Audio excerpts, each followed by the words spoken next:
Olá pessoal, bem-vindos ao nosso curso de processo penal. Hoje nós vamos estudar acerca da prisão preventiva, prevista lá nos artigos 312 e seguintes do Código de Processo Penal. Bora lá então? Primeira coisa, antes da gente começar a trabalhar com os requisitos, quais são os fundamentos da preventiva, a gente precisa trabalhar um conceito de prisão preventiva.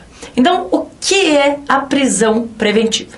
A prisão preventiva é uma modalidade de prisão cautelar, ou seja, pré-processual e processual. Não é uma prisão pena que é imposta após uma sentença condenatória já transitada em julgado.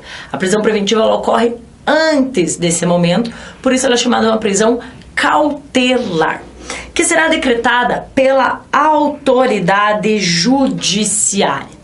Então, quem detém competência para decretar uma prisão preventiva é a autoridade judiciária, é o juiz ou o tribunal. São eles que vão determinar a prisão preventiva, eles que detêm competência para autorizar uma prisão preventiva.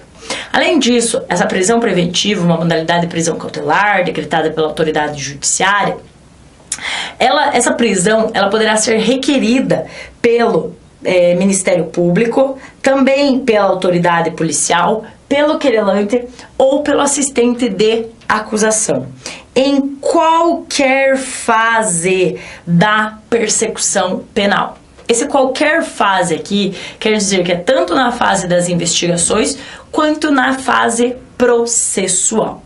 E eles poderão requisitar ou representar por essa decretação dessa prisão preventiva, desde que estejam presentes os requisitos do artigo 312 e 313 do Código de Processo Penal, e não sejam suficientes a aplicação das medidas cautelares diversas da prisão previstas lá no artigo 319 do CPP. Então, a prisão preventiva é uma prisão cautelar que será decretada pela autoridade judiciária mediante requerimento ou representação da autoridade policial, do Ministério Público, do querelante, do assistente de acusação, em qualquer fase da persecução penal, seja na fase investigatória, seja na fase processual, desde que presentes os requisitos dos artigos 312 e 313 do CPP e não se mostrem adequadas ou sejam insuficientes as medidas cautelares diversas da prisão previstas lá no artigo 319 do Código de Processo Penal, ok? Vale lembrar ainda, gente, que em sede de prisão preventiva, quando a gente estiver já na fase processual, é permitido à autoridade judiciária decretar essa preventiva de ofício. Então, como a gente vai ver dali para frente, o juiz ele pode decretar essa prisão preventiva de ofício quando a gente já estiver aqui na fase processual, ok? Claro que ele pode decretar de ofício, mas também desde que estejam presentes os requisitos do 312 e 313 e não sejam suficientes as medidas cautelares diversas da prisão, ok?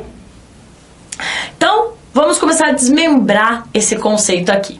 Primeira parte é a decretação da prisão preventiva na fase de investigações. Como eu já falei para vocês, a prisão preventiva ela é cabível em qualquer fase da persecução penal, seja investigações, seja na fase processual. Então, o artigo 311, ele diz o seguinte pra gente, que em qualquer fase da investigação policial ou do processo penal, caberá a prisão preventiva, decretada pelo juiz de ofício, se no curso da ação penal, ou a requerimento do Ministério Público, querelante e assistente, ou por representação da autoridade policial. Então, é possível sim a decretação de preventiva, ainda que eu não tenha um processo, somente ainda eu esteja na fase de investigação. Então, a prisão preventiva ela é admitida na fase fora do processo, na fase pré-processual, ainda na fase de investigações. Uma primeira observação que a gente merece fazer aqui é que não há necessidade de um inquérito policial em andamento para a decretação da preventiva, mas sim que eu tenha uma investigação preliminar em andamento.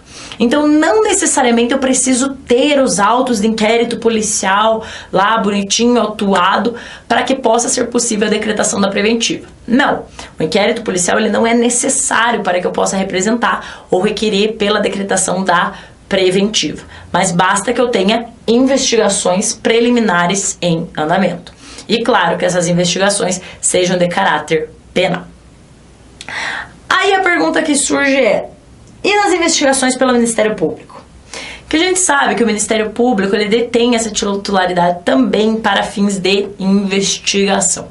Apesar de correntes ditando o contrário, hoje prevalece que o Ministério Público ele tem esse poder para as investigações. E aí, nos procedimentos investigatórios presididos pelo Ministério Público, é possível a decretação da preventiva? E aqui o professor Norberto Avena responde para a gente falando o seguinte: desde que o procedimento possua finalidade específica de investigar a prática de uma infração penal, é possível sim a decretação da prisão preventiva. Então, ora, se eu falei para vocês agora há pouco que eu não preciso de um inquérito policial para a decretação da preventiva, é que nos casos de investigações pelo Ministério Público, desde que seja uma investigação de infração penal, então também será possível sim a decretação da preventiva, ok? Uma segunda observação aqui, que é feita até pelo professor Renato Brasileiro, é que o professor Renato diz que em relação aos delitos previstos lá na Lei 7.960 de 89, que é a Lei da Prisão Temporária, ainda em relação aos delitos hediondos e equiparados previstos na Lei 8.072 de 90, em relação a esses delitos, não seria cabível a decretação de preventiva em sede de investigações. Por quê? Porque a prisão temporária ela somente é cabível em sede de investigações, na fase pré-processual. Prisão temporária não cabe na fase processual. Então, se para esses delitos aqui eu já tenho uma modalidade de prisão específica, então é essa modalidade de prisão que eu deveria utilizar e não a preventiva. Então, o professor Renato defende essa posição, que com relação aos crimes previstos lá no rol da Lei de Prisão Temporária e aos hediondos e equiparados, não seria possível a decretação de preventiva na fase de investigações. Essa é uma posição do professor Renato Brasileiro, não é o que prevalece. Ainda é possível dizer que assim é cabível a preventiva em relação aos delitos que estão lá no rol da temporária, bem como aos hediondos e equiparados, ok? Mas vale sempre a observação. Ainda sobre preventiva, a gente pode falar da decretação da preventiva agora já na fase do processo, durante o curso do processo. É possível a decretação de preventiva no curso do processo? E a resposta, claro, é positiva. Novamente, o artigo 311 fala lá pra gente que em qualquer fase da investigação ou do processo caberá a prisão preventiva.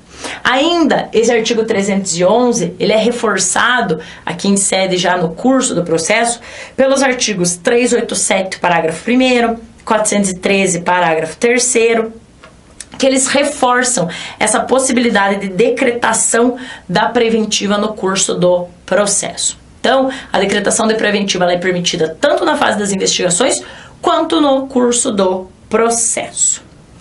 E de quem é a iniciativa para a decretação da preventiva? De quem parte essa iniciativa para que o juiz ele decrete a preventiva? E novamente o artigo 311 traz a resposta para a gente. Veja que esse artigo 311 ele tem bastante coisa dentro dele e bastante coisa importante. Diz lá o artigo 311. Em qualquer fase da investigação policial ou do processo penal, caberá a prisão preventiva decretada pelo juiz de ofício, se no curso da ação penal.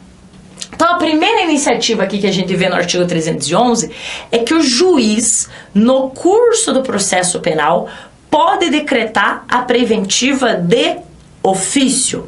Apesar de severas críticas a essa possibilidade aqui, ela ainda existe. e o juiz, em sede de processo, já no curso do processo, pode de ofício decretar a prisão preventiva. O que isso quer dizer? Quer dizer que o juiz não precisa ser provocado para a decretação da prisão preventiva no curso do processo. Se ele vê que estão presentes os requisitos do 312 e 313, ele de ofício pode decretar essa preventiva, ok? Então, uma primeira observação bastante importante. Seguindo, ou a requerimento do Ministério Público, do querelante ou do assistente, ou ainda por representação da autoridade policial. Então, a iniciativa, gente, ela também pode partir do Ministério Público, do querelante ou do assistente, ou também da autoridade policial. Por parte do Ministério Público, querelante e assistente, mediante requerimento, e por parte da autoridade policial, mediante representação. Claro, a autoridade policial em sede investigatória. Já no curso do processo, não poderia a autoridade policial mais representar pela decretação da preventiva. Então, a iniciativa é do próprio juiz de ofício, Ministério Público, querelante ou assistente, através de um requerimento, e a autoridade policial mediante representação, ok? E quais são os pressupostos para a decretação dessa preventiva aqui?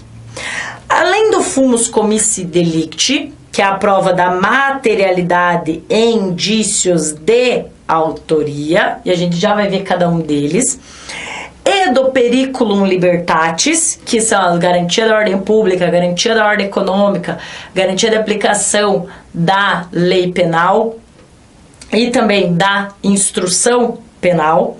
Também é necessário, a parte demonstrar que as medidas cautelares diversas da prisão não são suficientes.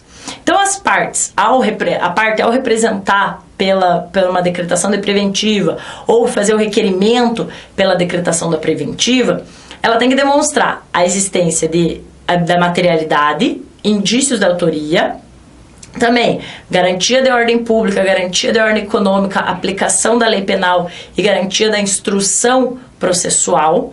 Tem que demonstrar tudo isso e, além disso, demonstrar que as medidas cautelares diversas da prisão não são suficientes. Conforme fala lá o artigo 382, parágrafo 6º do CPP, que vai falar que a prisão preventiva será determinada quando não for cabível a sua substituição por uma outra medida cautelar. Então, eu tenho que demonstrar também que a aplicação de uma medida cautelar diversa da prisão não é suficiente e que o que é necessário aqui, é o caso, é a prisão preventiva, ok? Também, artigo 310, inciso 2º, inciso 2, demonstra essa necessidade, falando que ao receber ordem de prisão em flagrante, o juiz deverá fundamentadamente converter a prisão em flagrante em preventiva quando presentes os requisitos do artigo 312 e se revelarem inadequadas ou insuficientes, olha lá, as medidas cautelares diversas da prisão. Então vejam que a preventiva ela se torna uma última ratio. Eu primeiro tenho que ver se é possível a aplicação de uma medida cautelar diversa da prisão, e se essa não for suficiente, aí sim eu vou para a decretação da prisão preventiva, ok? Então vamos analisar esses pressupostos aqui.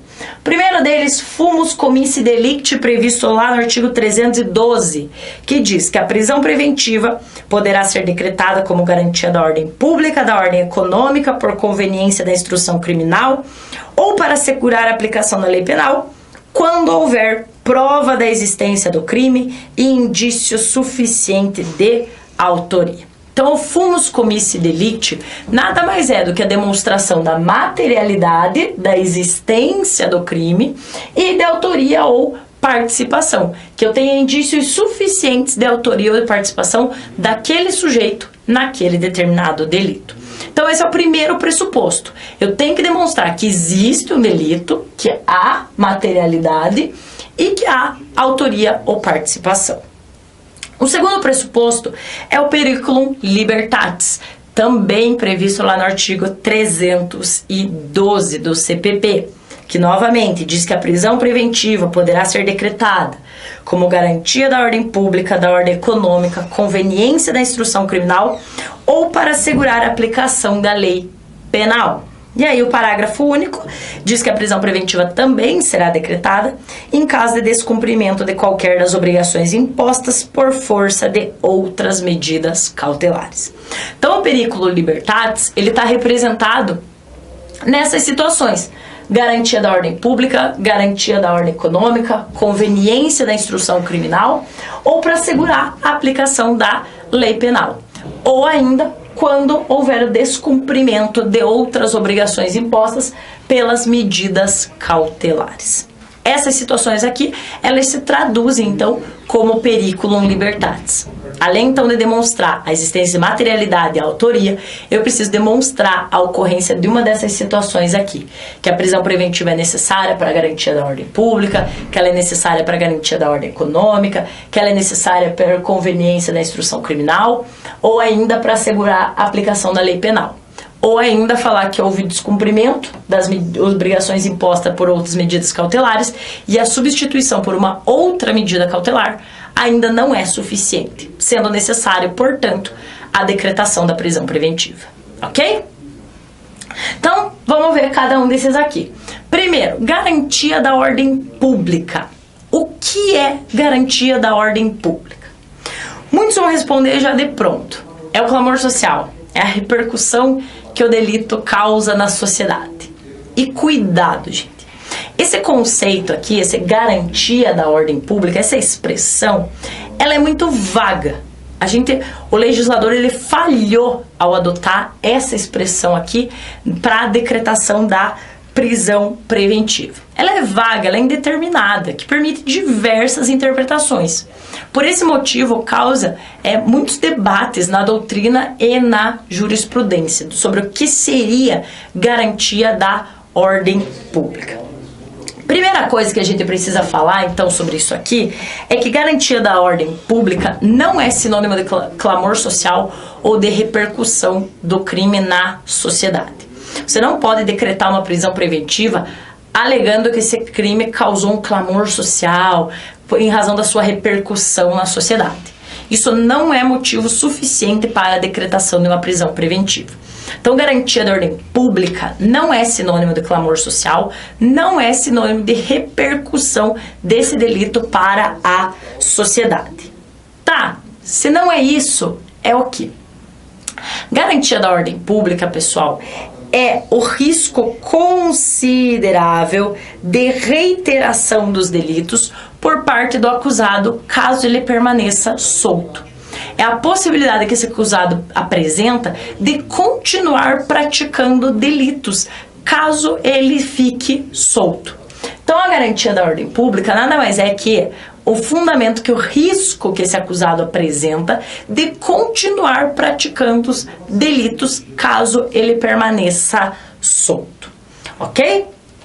Cuidado, gente, que esse risco de condutas reiteradas, esse risco de continuar praticando delitos, ele deve ser obtido a partir de dados concretos e não somente acerca de presunções. Ah, eu acho que ele vai continuar delinquindo.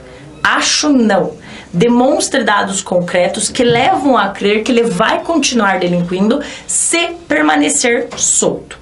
O achismo não é suficiente para a gente decretar uma prisão preventiva com base na garantia da ordem pública, ok? Então, esse risco de reiteração da atividade delitiva deve ser demonstrada através de dados concretos e não somente presunções. Além disso, uma última observação aqui interessante falar que a gravidade em abstrato do delito não é suficiente para a decretação da prisão preventiva. E aqui não é só ordem econômica, é ordem, aqui, ó, ordem pública. Ordem econômica vem depois. Risca esse aqui, depois vai lá.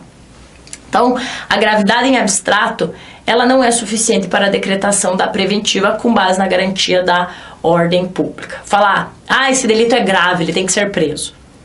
Não, eu tenho que analisar se ele ficar solto, ele vai continuar praticando delitos através de dados concretos. O simples achismo, simples clamor social, a repercussão do delito ou a gravidade em abstrato desse delito não permitem a decretação da preventiva com base na garantia da ordem pública. Ok? Uma outra hipótese ainda de decretação da preventiva é para garantia da ordem econômica. A garantia da ordem econômica ela é igual à garantia da ordem pública, com a única diferença que aqui a reiteração, a possibilidade de reiteração dos delitos por parte do agente é contra a ordem econômica. Então aqui eu vou demonstrar que, olha, se esse sujeito permanecer solto, ele vai continuar praticando delitos, porém contra a ordem econômica. Então a garantia da ordem econômica é tudo aquilo que eu já disse para a ordem pública, só que aqui em relação aos crimes contra a ordem econômica, ok? Terceira possibilidade de decretação da preventiva é para a garantia de aplicação da lei penal. Garantia de aplicação da lei penal é quando eu tenha motivos suficientes, fortes indícios de que o acusado ele pretende fugir. Ele pretende se evadir do distrito da culpa e dessa forma inviabilizar a execução, a correta aplicação da pena. Então, quando eu tenho fortes indícios de que o acusado ele pretende se evadir do distrito da culpa, ele pretende fugir, eu posso decretar a prisão preventiva para garantia de aplicação da lei penal. Então, nesse caso aqui, é quando eu tenho indícios suficientes que o acusado quer, fugir para não cumprir a pena que vai ser imposta a ele. Mas sempre lembre, se não for suficiente a aplicação de uma medida cautelar diversa da prisão. A prisão preventiva aqui sempre será a última ratio em questão de prisão. Ainda, eu posso decretar a prisão preventiva por conveniência da instrução criminal. O que quer dizer isso aqui? Conveniência da instrução criminal. Nesse caso aqui, eu vou decretar a preventiva para impedir que o acusado, de repente, ele ameace testemunhas, ele modifique provas, ele cause algum transtorno na instrução daquele processo. Então, a decretação da preventiva por conveniência da instrução criminal é justamente evitar que o acusado ele cause transtornos na produção probatória, seja ameaçando testemunhas, seja ocultando provas, seja fazendo o que for para causar transtornos na instrução probatória, ok? Então, eu posso decretar a prisão preventiva quando o acusado ele causar transtornos nessa instrução probatória.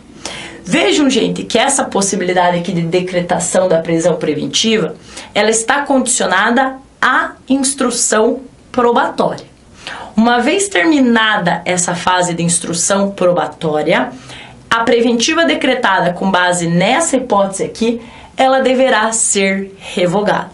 Então, essa preventiva, ela dura o prazo que durar a instrução probatória. Encerrada a instrução probatória, essa preventiva deverá ser revogada, ok? Ainda, a gente pode decretar a prisão preventiva pelo descumprimento de qualquer das obrigações impostas por força de outras medidas cautelares diversas da prisão. Isso está previsto lá no artigo 312, parágrafo único, e no 282, parágrafo 4º, ambos do CPP, que fala o seguinte, 312, parágrafo único. A prisão preventiva também poderá ser decretada em caso de descumprimento de qualquer das obrigações impostas por força de outras medidas cautelares. Então, se houver o descumprimento das obrigações impostas para as medidas cautelares, se não for possível a substituição, ou se até se mostrarem insuficientes, pode ser decretada a preventiva.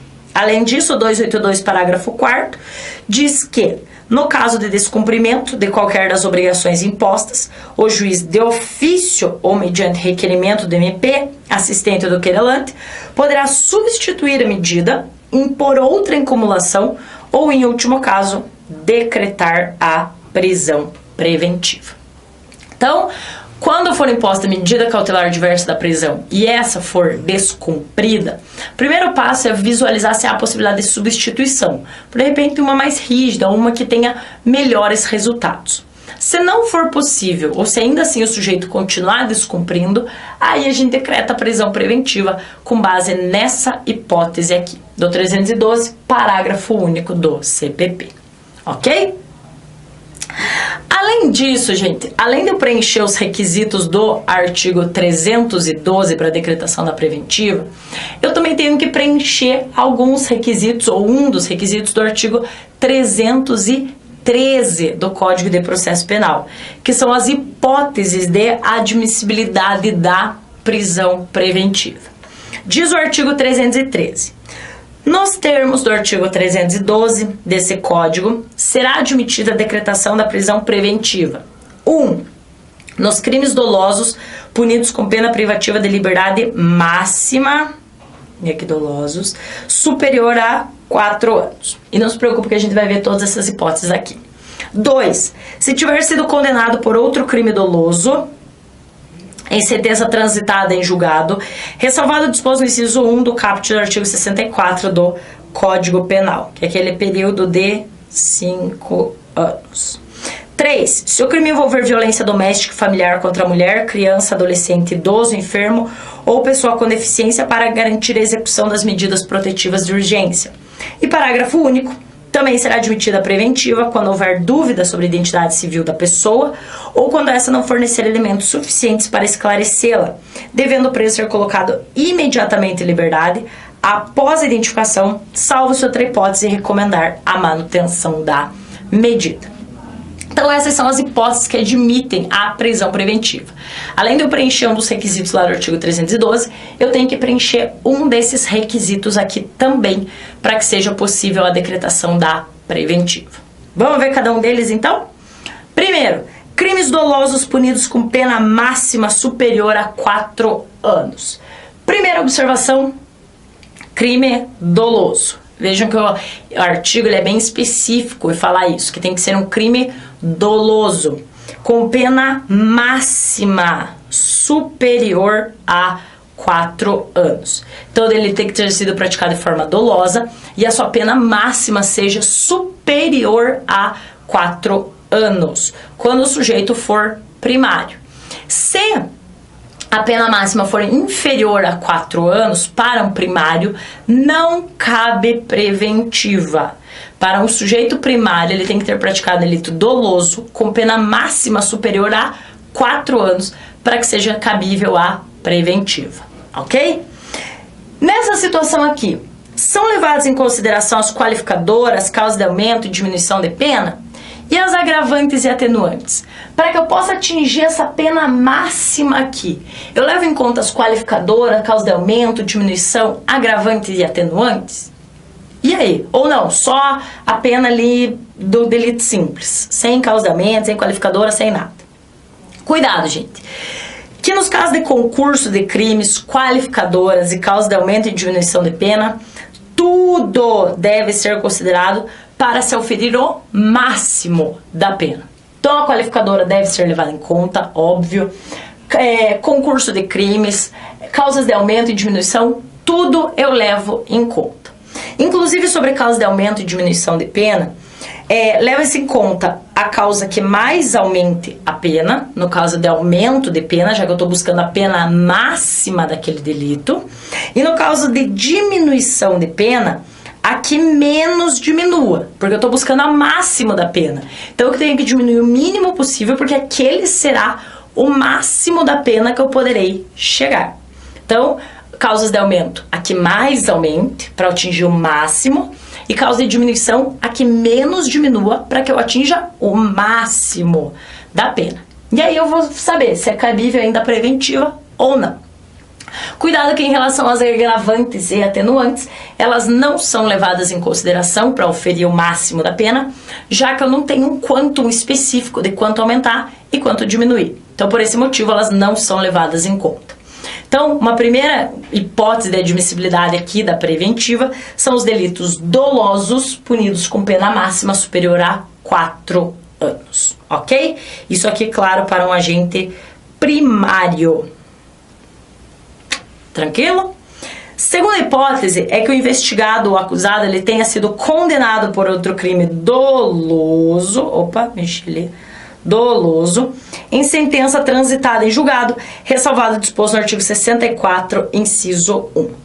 Novamente, gente, crime doloso. Já circulei aqui para vocês. Novamente, tem que ser um delito doloso. Não cabe essa hipótese para crimes culposos. Aqui, o sujeito, ele é reincidente. Reincidente. Ele já foi condenado por uma sentença anterior que transitou em julgado. Então, aqui eu estou trabalhando com o reincidente que pratique um outro delito doloso. E vejam que aqui não fala em quantum de pena. Então, pouco importa o quantum da pena. O reincidente, se praticar um outro delito doloso, poderá ser decretada preventiva para ele, independentemente da pena aplicada a esse segundo delito aqui. Então, quando para o primário eu preciso de um delito doloso com pena máxima superior a 4, para o reincidente eu preciso somente de um delito doloso, que ele seja reincidente e que pratique um novo crime doloso.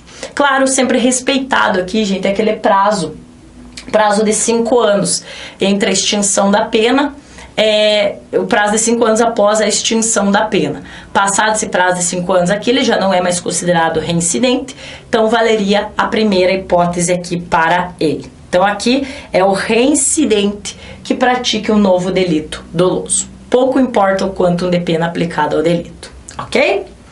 Terceira hipótese é se o crime envolver violência doméstica e familiar contra a mulher, criança, adolescente, idoso, enfermo ou pessoa com deficiência, para garantir a execução das medidas protetivas de urgência. Essa hipótese já estava prevista lá no artigo 20 da Lei Maria da Penha, Lei 11.340, e aqui o Código de Processo Penal estendeu a sua aplicação não somente à mulher, mas também à criança, adolescente, idoso, enfermo ou pessoa com deficiência, para garantir a execução das medidas protetivas de urgência. Vejam que aqui também não se fala em quantum de pena, então independe do quantum de pena que tenha sido combinado ao delito. E, apesar do tipo não falar, entende a doutrina que é cabível em relação aos crimes dolosos. Já que se trata de violência de gênero, tem que haver o dolo do acusado para praticar esses delitos aqui. Então, independe do quantum de pena, porém a doutrina entende que também só se aplica em relação aos crimes dolosos, apesar do inciso aqui não fazer essa distinção, não fazer essa especificidade a respeito dos delitos dolosos. A pergunta que aparece aqui é: o simples descumprimento dessas medidas protetivas autoriza a decretação da prisão preventiva? Simplesmente descumprir. Foi imposta uma medida protetiva, simplesmente descumprir essa medida protetiva. O simples descumprimento autoriza a decretação da preventiva? E cuidado, gente, que a resposta é não. Precisa estar presente também um dos requisitos lá do artigo 312 do Código de Processo Penal. Garantia da ordem pública, ordem econômica, aplicação da lei penal ou instrução processual. Então, eu preciso preencher aqueles requisitos ou o descumprimento de uma medida cautelar diversa da prisão. Então, eu preciso preencher um dos requisitos do artigo 312 também para a decretação da preventiva neste caso aqui. Só lembrem que não é somente contra a mulher, a violência aqui. Ela se estende para criança, adolescente, idoso, enfermo ou pessoa com necessidade especial, ok? Próxima hipótese, que também será admitida a prisão preventiva quando houver dúvida sobre a identidade civil da pessoa ou quando essa não fornecer elementos suficientes para esclarecê-la, devendo o preso ser colocado imediatamente em liberdade após a identificação, salvo se outra hipótese recomendar a manutenção da medida. Para iniciar um processo penal, eu preciso saber contra quem eu vou iniciar esse processo penal. Então, eu preciso identificar a pessoa. Quando eu não tenho elementos suficientes para identificar essa pessoa, ou a pessoa ela se recusa a fornecer esses elementos para se identificar, eu posso decretar a preventiva com base nessa hipótese aqui. E aqui é cabível tanto em relação a crimes dolosos quanto a crimes culposos. pouco importa. A decretação dessa prisão preventiva aqui visa buscar a identificação civil daquele sujeito, a correta identificação daquele sujeito. Por esse motivo, procedida a identificação, esse sujeito ele deverá ser colocado em liberdade, salvo se surgir outro motivo que autorize a decretação da preventiva. Então aqui é possível, também pouco importa o quantum da pena. Aqui é possível a decretação da preventiva em relação a crimes dolosos e culposos, pouco importa o quanto da pena, buscando a identificação do sujeito. Procedida a identificação, ele deverá ser colocado em liberdade, salvo se outro motivo apareça para a decretação da preventiva, ok? Ainda, gente, a doutrina diz que se for possível a identificação desse sujeito através lá da lei 12.037/2009, que é a lei de identificação criminal, se essa identificação for possível através da identificação criminal, a preventiva ela não se faz necessária, né? Então o primeiro passo antes de decretar a preventiva é fazer a identificação criminal. Foi possível, aí não há necessidade da preventiva. Não foi possível, aí sim se decreta a preventiva para proceder com essa identificação, ok? Sobre prisão preventiva ainda e causas excludentes de ilicitude e também culpabilidade. Se o delito for praticado sob uma excludente de ilicitude ou excludente de culpabilidade, é possível a decretação da preventiva? E aí, pessoal, sim ou não? O artigo 314 diz o seguinte pra gente, que a prisão preventiva em nenhum caso será decretada se o juiz verificar pelas provas constantes dos autos ter o agente praticado o fato nas condições previstas nos incisos 1, 2 e 3 do artigo 23 do Código Penal.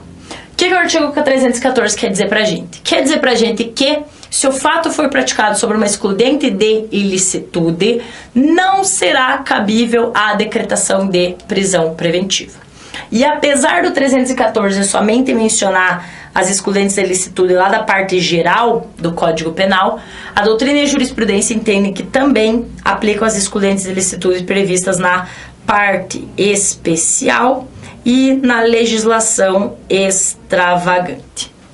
Então, tendo o fato sido praticado sobre qualquer excludente de ilicitude, não será cabível a decretação da preventiva, ok?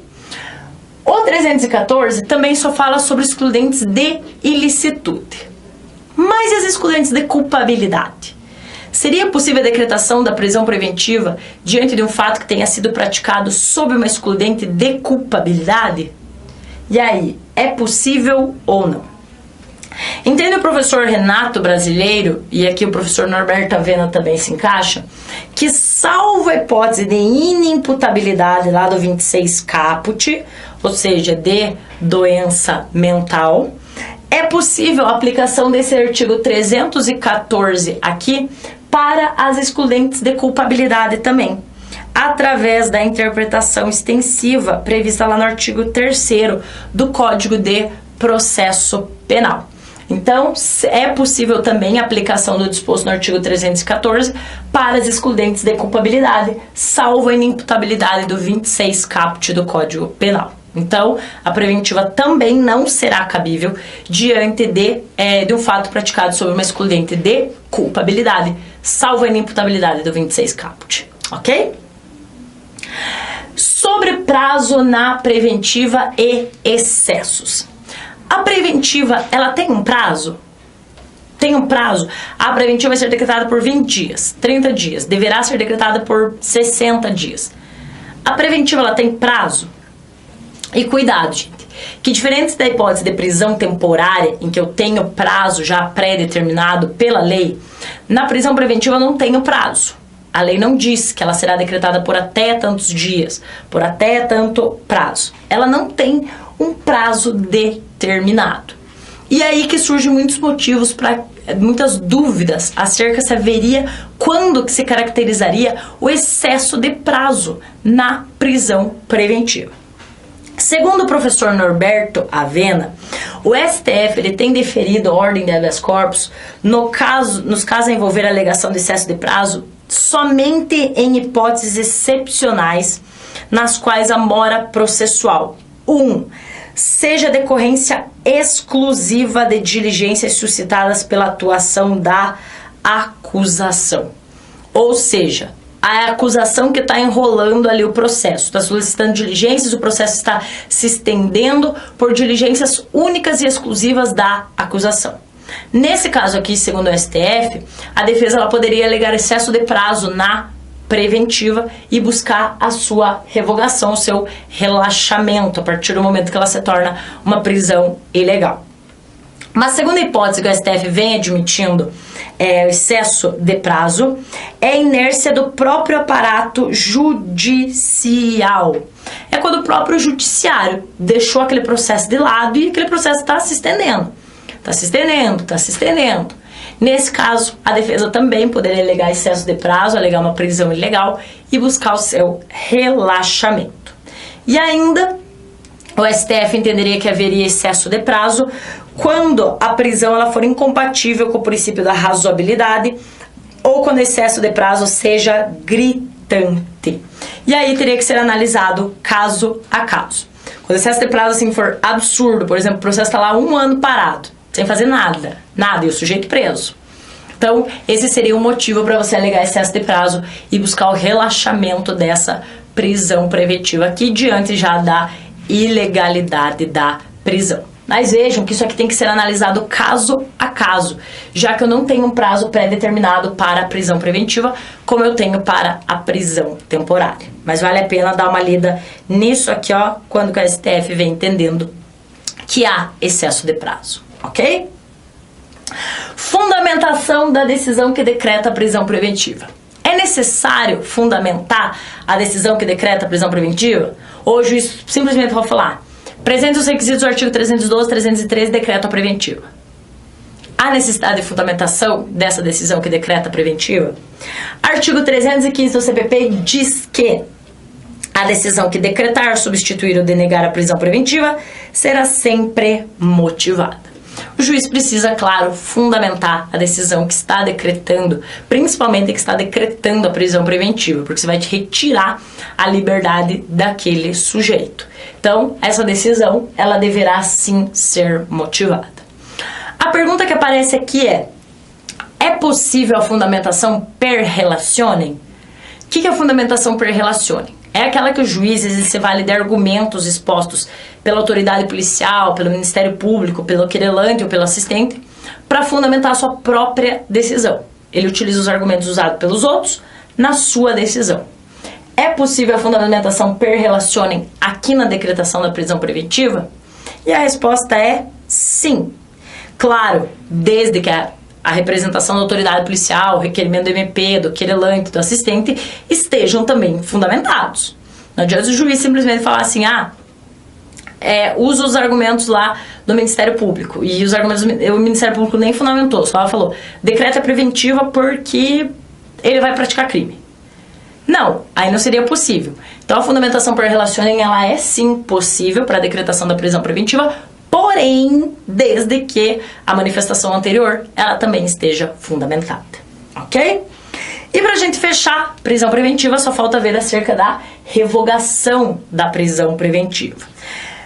Artigo 316 diz que o juiz poderá revogar a prisão preventiva se no correr do processo verificar a falta de motivo para que subsista, bem como de novo decretá-la se sobrevierem razões que a justifiquem. Vejam, gente, que para a decretação da preventiva, os requisitos do 312 e 313, eles não devem estar presentes somente no momento da decretação, mas devem estar presentes durante o tempo que for necessário, que durar a preventiva. A partir do momento que aqueles requisitos desaparecem, que aqueles fundamentos desaparecem, eu tenho que fazer a revogação dessa prisão preventiva. Eu não vou poder ficar mantendo alguém preso sem fundamento nenhum. Então, os motivos que levaram à decretação da prisão preventiva, eles devem subsistir durante toda a prisão. A partir do momento que esses motivos eles desaparecem, a preventiva ela deverá ser revogada. E uma vez revogada, claro, ela pode vir a ser decretada novamente, desde que voltem os motivos necessários para a sua decretação. Ok, pessoal? Sobre prisão preventiva, então, era isso. Muito obrigada e bons estudos.